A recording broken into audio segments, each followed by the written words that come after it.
Hello and welcome to an all-new Marvel cast, Explosion Network's hub of all things Marvel, a place to talk about everything MCU and beyond, from Avengers and Defenders to Mr. Knight and Jake Lockley. My name's Ashley Hobley, the Explosion Network's podcast host with multiple personalities, and joining me today is Ultimate Karen Marchant. Do I get to be one of your personalities? No. Because, you know what, I think it'd be hilarious if Dylan and me were just your different personalities.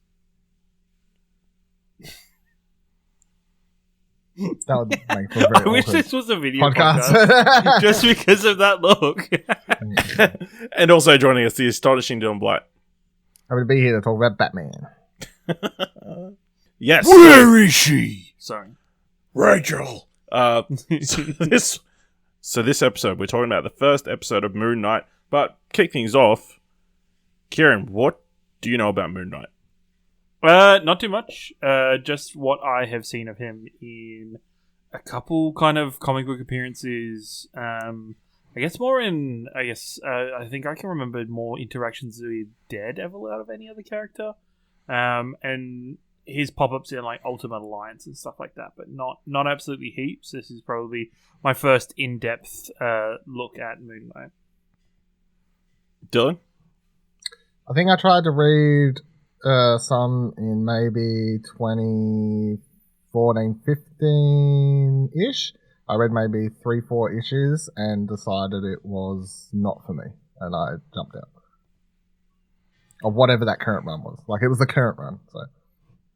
Yeah, I also know very little about Moon Knight. I think he's been described to me in the past as a crazy version of Batman for Marvel. That's pretty much, all I knew about him, and kind of all I've known. I think they've obviously been trying to make a Moon Knight series for a while. He's definitely been one that's been requested for in the fan forums or on Twitter and stuff.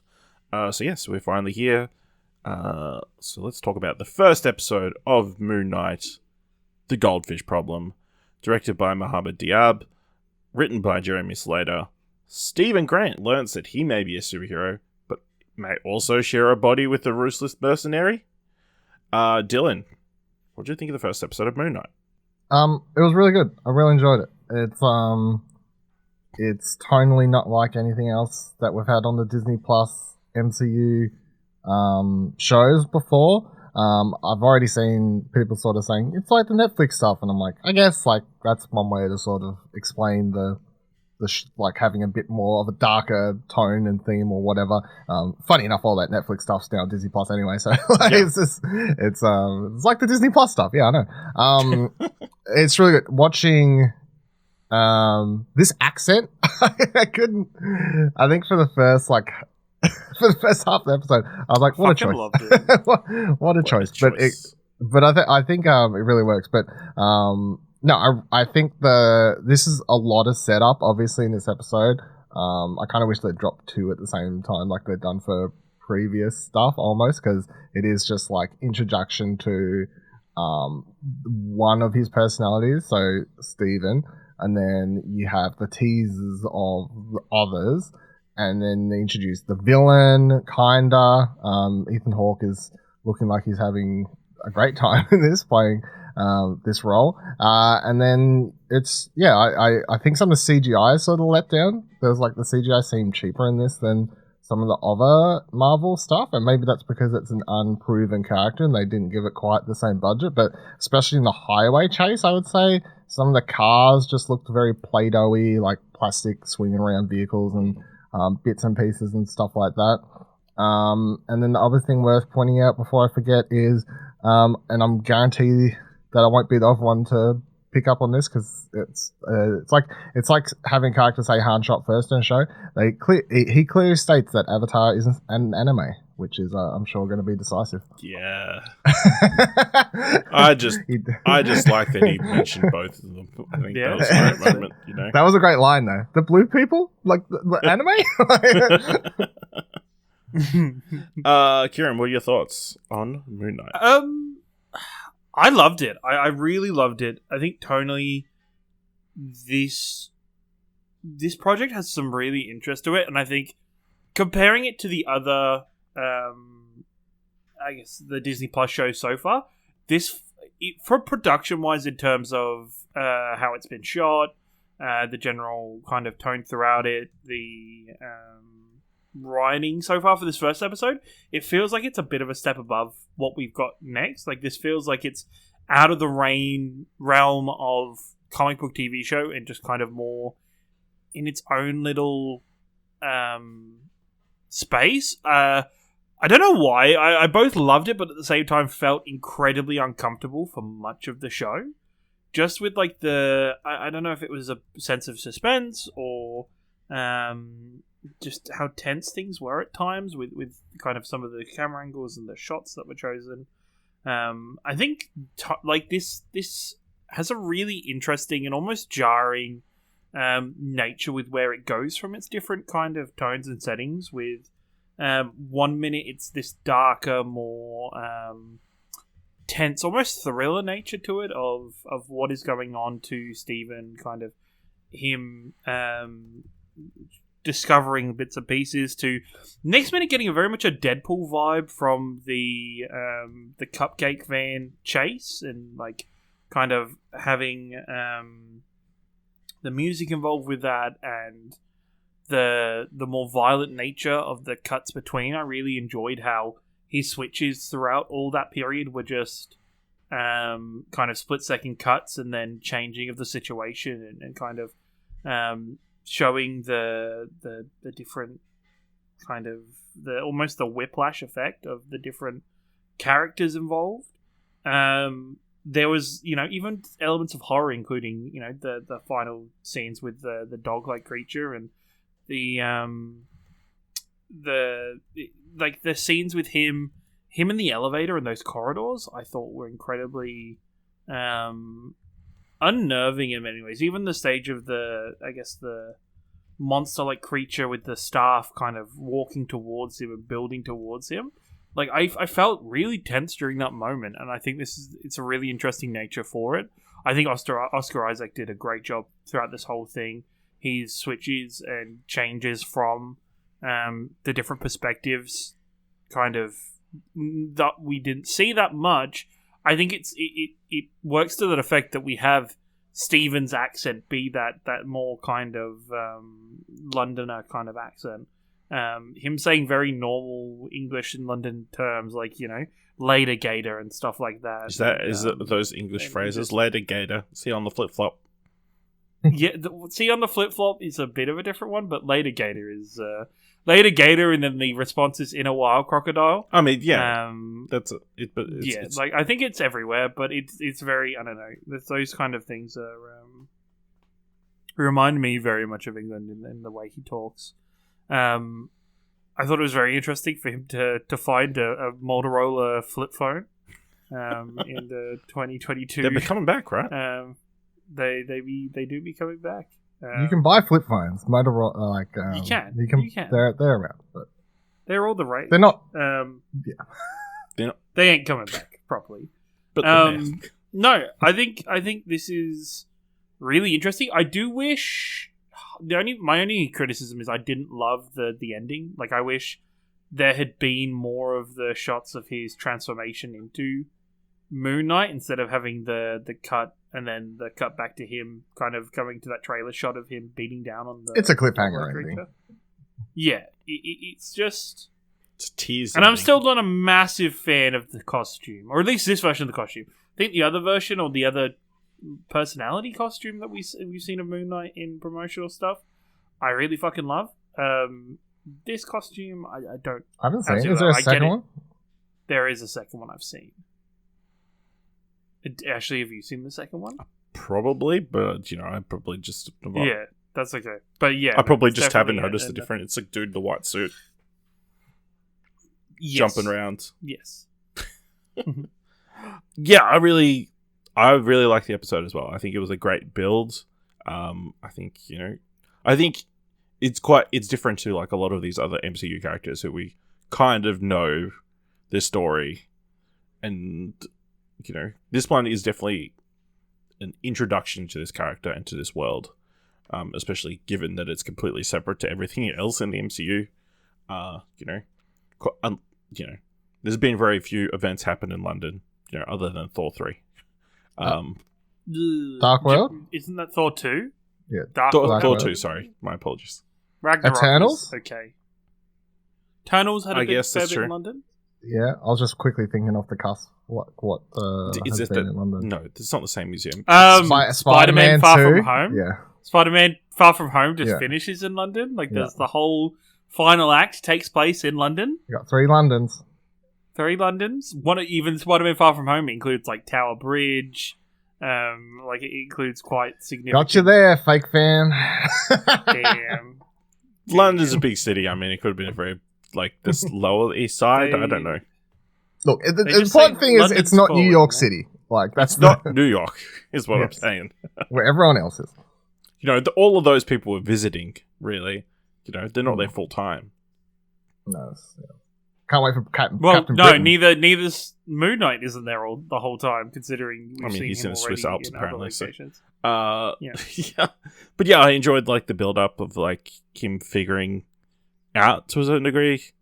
You know, or him finding out that somebody else is inhabiting his body. I think the slow reveal about that, like, opening with him waking up strapped to the bed. There is one minor problem I always have with this. Anything where characters miss days, or like they have like a blackout. How do and you they not wake check up your one day? phone? How do you Yeah, not check see it your on date. your phone? There is so much where I'm like, that is one of the things I just can't. I find it really hard in movies and TV shows when they do this to suspend the disbelief when he's like looked at his phone multiple times throughout this, Especially on that throughout date. the It's like, scenes. you didn't I notice? feel like I like look this at is my sort phone of now. It says Wednesday, 30th of March. Yeah. How do you... but this is like sort of something coming into the show, like knowing that so it deals with someone who's got what's it called? Dissociative Split personality.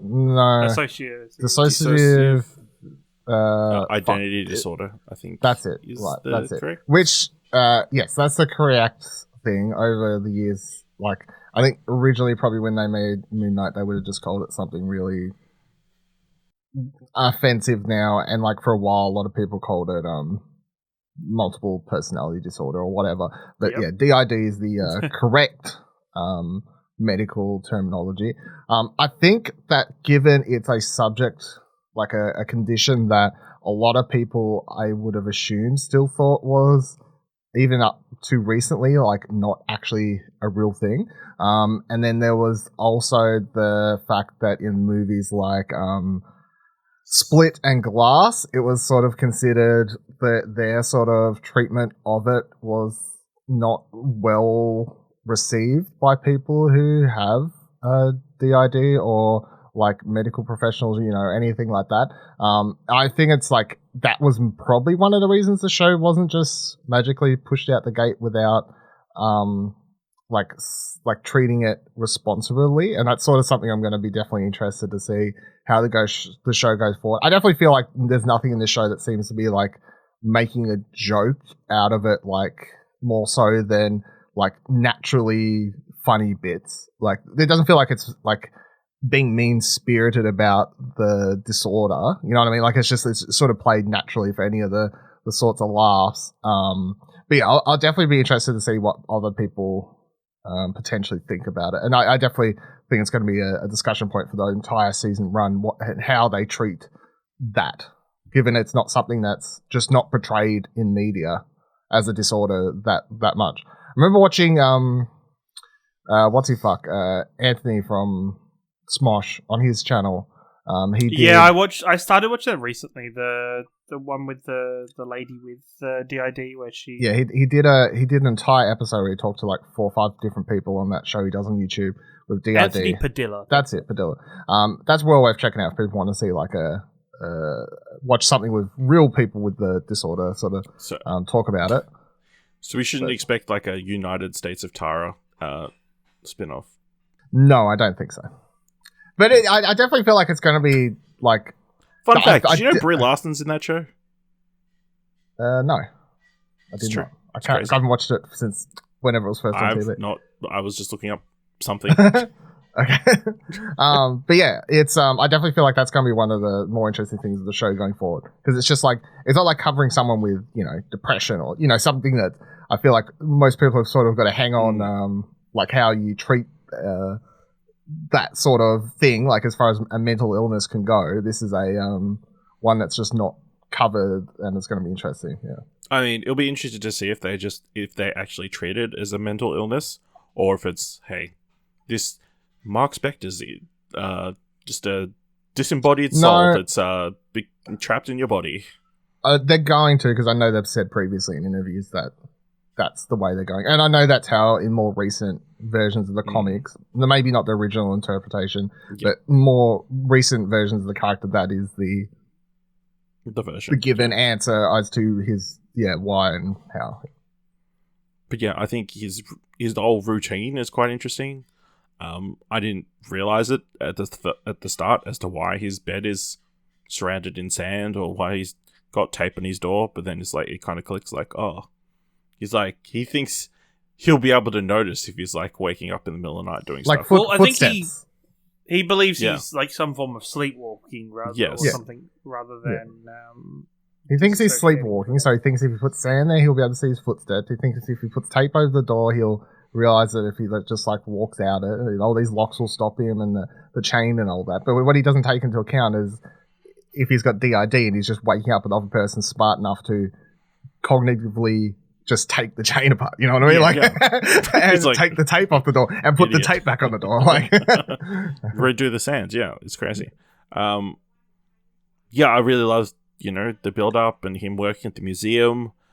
Clearly, I think, you know, it's interesting, like going into like Egyptian mythology, especially in like recent years, where, you know, it's all about that Norse mythology. There's like nonstop. So there's an entire segment of godhood that we get to explore. You know, and, you know, very realistic treatment of someone working in retail, right? Am I right? Yes. I mean, I don't know what his boss's name was, but I presumed it was Karen, so. Yeah, she wasn't very... I don't think it was. I can't remember what... You want inventory management, Stevie? My name's Steven, actually. I mean, it's closer than Scott, so, I mean, he's got that. But yeah, I enjoyed like the cut together like sequence of him in the Alps and his loss of memories in between. I think that was quite well done. Or even if the action was like a bit, and the trucks were a bit, like you said, a bit. I can't remember what exactly we said. Play-dohy. Play-dohy. I did enjoy like the logs just coming out of nowhere. That was quite amusing. Where the fuck did they come from? I'm just presuming Mark had set that up or something. I assume they finally fell from when he crashed into the one earlier. Okay, I mean, that could be a thing. And then they finally started falling down the hill. Yeah, I can take it. Although the best moment in the episode might have been him overtaking that lady with the chickens. Just sticking the finger. Slip into the... No, my favourite moment was the lady in the elevator who was like, just like, and I'm going to visit my friend Lisa. She's here. Knock, knock, knock, knock, and she's coming now in this apartment, number 5. That she did not know anyone in that apartment. She was totally just knocking on the first door that she could. Yeah. I thought Ethan Hawke was, like... How about really that good opening for a start? The ritual. Glass in the shoes. Glass in the shoes. I don't know where that comes from. I'm sure it's like symbolic in some way. It's like a old school Catholic cult thing. It's like penance sort of thing. It's back from when like monks used to like lash themselves. Yeah, it's like a self punishment because so it would be, and this is totally me just thing. Based on this is totally me just going off like other religious sort of similar things, but it's totally like a self punishment because he deserves it to right the wrongs he does for whatever the god is. So that's yeah. I thought that was quite interesting, but yeah, Ethan Hawke's having a good time. I think Ethan Hawke's about to have a good year. I think, to be honest, I feel like between this. I mean, not to say Ethan Hawke has bad years. Like, he's a well-known, great actor. He's a character actor, for the most part. But between this and Phone Booth, later Black this year. phone. Black Oh, phone, no, sorry. Yeah, the black yeah, phone. let's go Black phone. I think whatever, which was delayed out of January or whatever, fucking driving out the law. Anyway, between that and this, I think he's about to have a good year. Yeah, absolutely. But yeah, I enjoyed Oscar Isaac slowly figuring it out. You know, he gets the thing in the Alps, wakes up, misses his date. Bummer. Interesting him calling his mother constantly, and like, is that going to be a thing? How does she not tell him that she's like he acts like he's calling her at the same time every single day? That could be a thing. I reckon there's more to her. Like maybe she knew the entire time and just didn't let him. there's She loves Mark something more. happened, or She's like, yeah. Maybe. Then the goldfish, you know, you really love that goldfish with the one fin at the start, and then it's got two fins. So 2 fins, and then he put it in like a blender. Well, he didn't actually blend it, but that's the easiest way he could bring it to the cup store. thing. Yeah, Will it blend? Probably. I was very surprised by the disembodied voice, I guess I'll call it. I guess it is the staffed creature. But I don't know why, it just seemed like I wasn't expecting that to be a part of this show in terms of, that kind of calling him an idiot and that kind of humor coming through.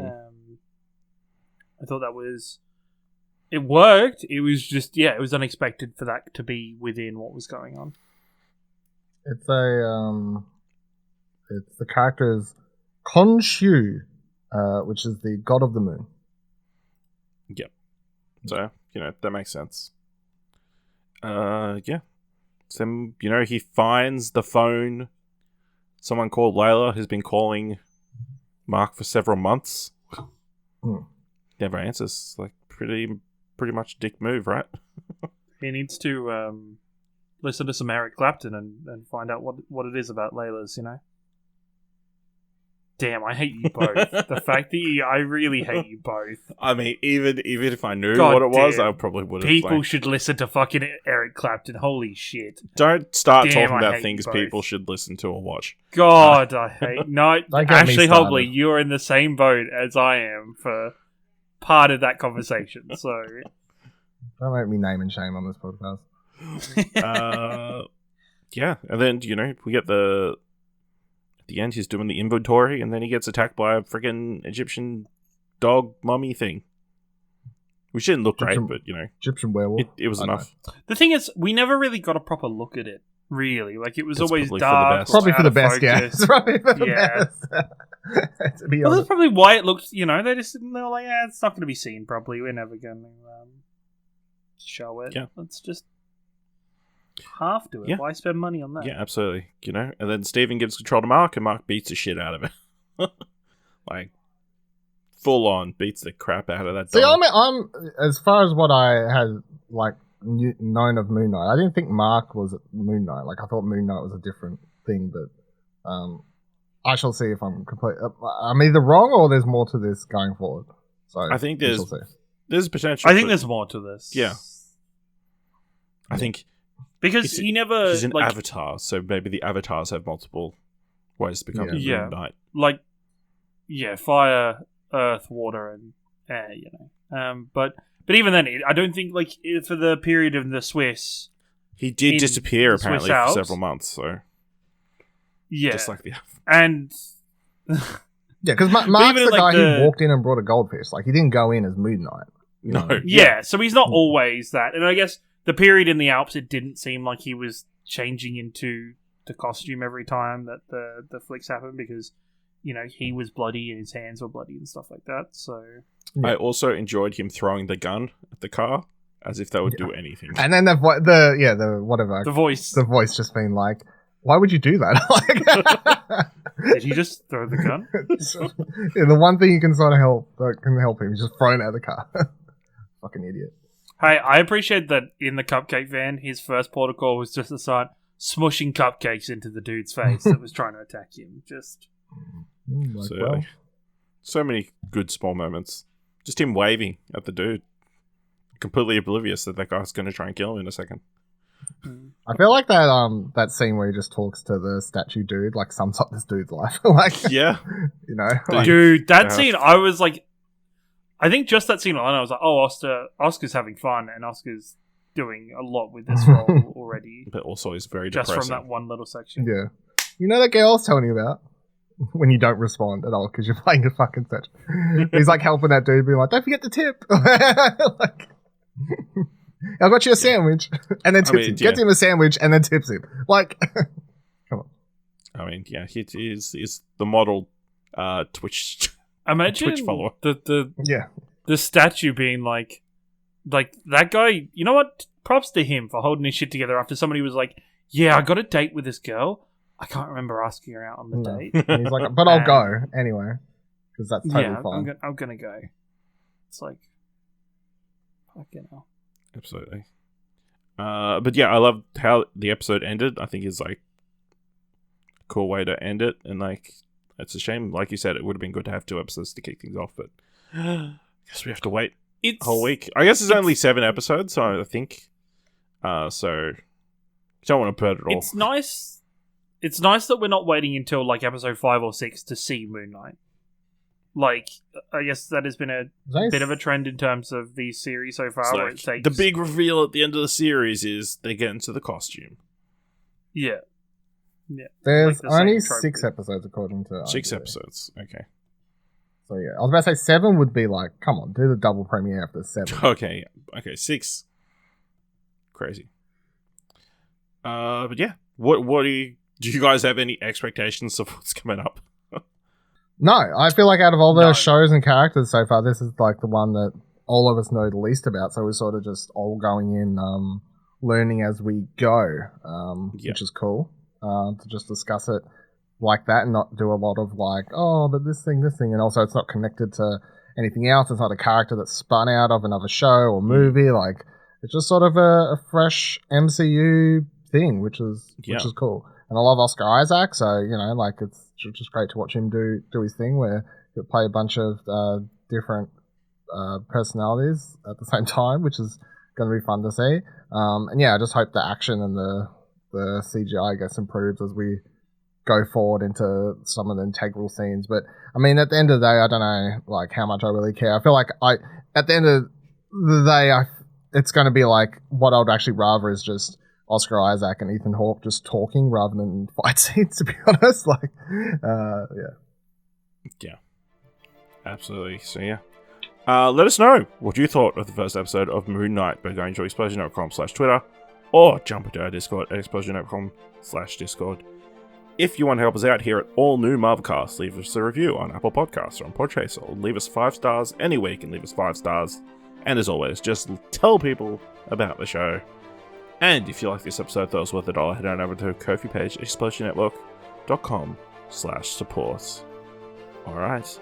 Thank you very much for listening. Make sure you watch next week's episode of Moon Knight, and join us next time for another All New Marvelcast.